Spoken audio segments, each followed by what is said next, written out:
This is a look at a pelvic tuck with a shimmy and a few different ways to layer it. So, starting off with the pelvic tuck, there's a couple of different ways you can drive this, but I tend to predominantly drive it from pulling in the belly and releasing. Pulling in the belly, release. Pull in the belly, release. So you'll see my low back goes to this flat position, so beyond neutral. Tuck, release, tuck, release. Sometimes you could choose to squeeze your butt to achieve this, but in general I'm going belly, because especially if I want to layer a shimmy, I tend to use a style where I'm not actively squeezing my glutes to do my shimmy. Tuck, release, tuck, release. So if we wanted to add our hip shimmy to that, we're going to bring those knees forward and back past each other, but I also tend to use my obliques a lot. So one way you can think of that is just really thinking of kind of trying to shake your hips side to side, or trying to shake your butt side to side, or even kind of trying to vibrate the flesh on the back of your thighs. But if you want to really check, am I getting this area working, you can always go into a little pointed toe position, or even lift one. Keep the other knee soft and then go squeeze from the hip, release, squeeze from the oblique, release, squeeze, release, squeeze, release, squeeze, release, squeeze other side, squeeze, release, squeeze. So you'll see the other knee still reacts, but there's a difference between really using that leg to do it and also using this. It gets it a little bit more isolated looking. And depending on what I'm layering, I can choose to use the legs for the shimmy more, or the obliques for the shimmy more, okay? So it's kind of changing what the focus is, but they tend to work together. So the thing that I'm going to look at is this step with a tuck, release, tuck, release. Again, I'm still going belly in, tuck. So I'm still not actively squeezing my glutes. Tuck, release, tuck, release. Switch sides, tuck, release. So right now I'm doing it flat-footed, but in reality I tend to do it in releve. Tuck, release, tuck, release. We just tend to go a bit faster. So we'll go tuck, release, tuck, release, belly in, release, tuck, release, tuck, release, other side, tuck, release, tuck, release, tuck, release, tuck, release, tuck, release, tuck, release. Now what I want you to just check is that you're not doing like this, okay? So sometimes you might choose to do something cute with the foot, but it's not like the feet are kicking each other. We're trying to keep the feet very small. Yeah, so it's not this. Does that make sense? I feel like a kind of a baby giraffe running if I do that. So there's a couple of different ways you can add a shimmy to this. So I'm going to show you two. So one is going tuck, shimmy when I release. Okay, so I'd tuck. Now I'm thinking of both the hips and the leg working. Boom, da da da. But it can't be this leg. It has to be one-sided because this one's off the ground. So that's why I want to have a more focus on the obliques getting the shimmy. But this is why it's also really important to practice one-legged shimmies. So let's take our feet a little bit wider and get into your hip shimmy. So what I call a hip shimmy is that vertical shimmy. It's kind of funny because I've heard different people call this an Egyptian shimmy, some people call this a Turkish shimmy. I try not to use those terms anymore, because what I used to call the Egyptian shimmy, this very straight-legged shimmy, we might see it a lot in modern Egyptian dance, like with Randa Kamal, but if you look at all the golden era dancers, they're doing this. They're doing the very vertical hip shimmy. So I think it doesn't help us necessarily to call something Turkish, something Egyptian, because it depends on the dancer, the style, the time period. Anyway, that's a rant. We're here with our hip shimmy.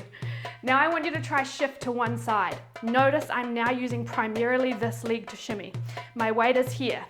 I'm still thinking obliques. You can try lift a foot to see if you can do it. Wouldn't necessarily recommend shimmying like this on stage, but it's good to practice. Bring it back through the center. So now both legs have to work. Obliques are always going. Lift that leg. I know it can be a little balance challenge.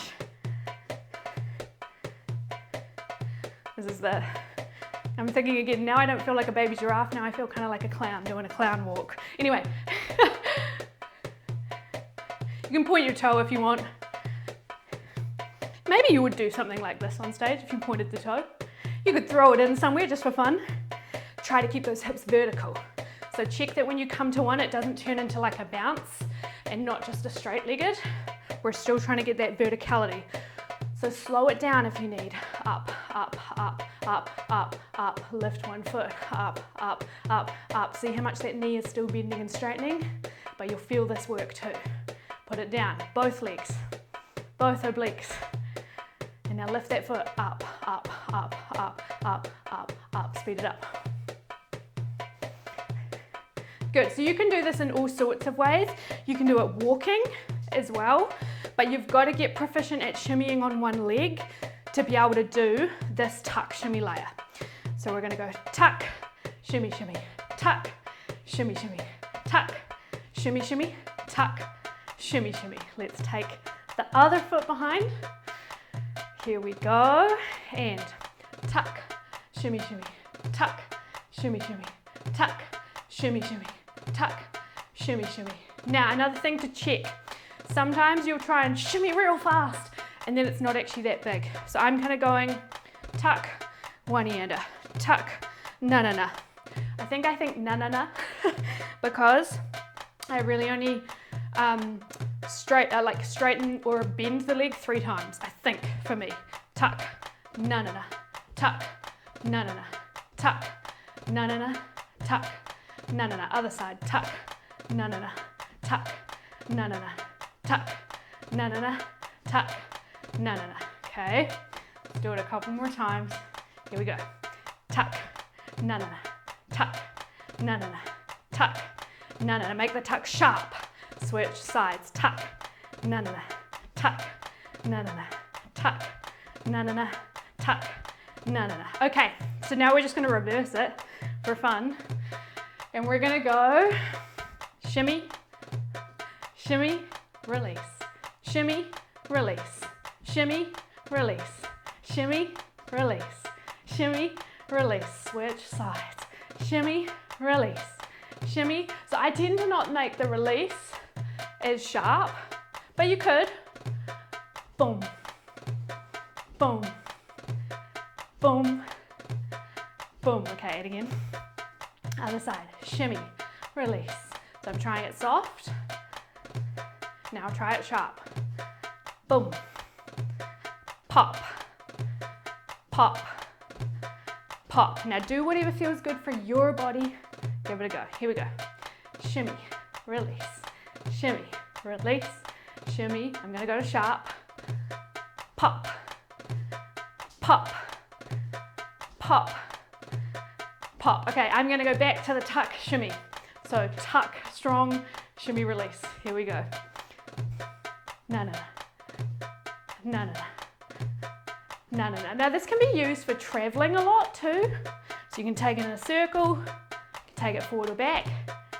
Switch sides, tuck, na-na-na, tuck, na-na-na, tuck, na-na-na, tuck, na-na-na, tuck, na-na-na. So what I recommend, again, get used to shimmying primarily on one leg.